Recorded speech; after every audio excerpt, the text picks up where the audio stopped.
Where you find live-in relationship? Living relationship. Live-in Talking relationship. in Islam.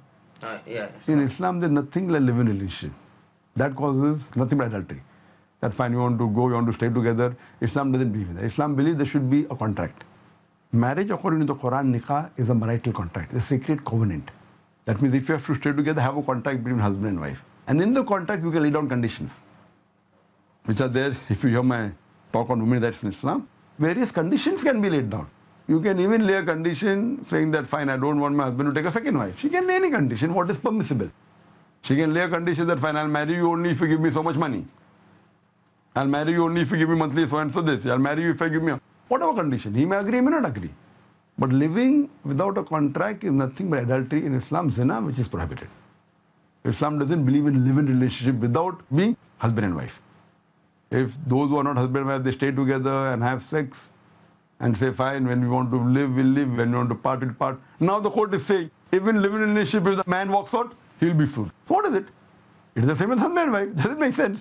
Now the court in India and other countries, what they say, that even if you have lived in a relationship and the man walks out, he can be sued. So what is the difference between living and marriage? It's the same thing. So what they say, even if they have not married, but if they're living together with consent, if they live together, and if the boy walks away, the girl can sue her. So living and marriage is the same. Only the wording is different. So in Islam, what we believe, it should be with consent. There should be witnesses. That's fine. This girl wants to marry the boy wants to marry her. What is the contract is laid down? He has to give a marital gift. The man has to give a meher. A meher is a marital gift, should be given to the woman.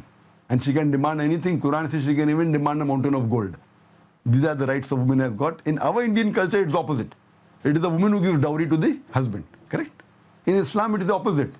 It is the woman can demand from the husband. Even a mountain of gold, the Quran says.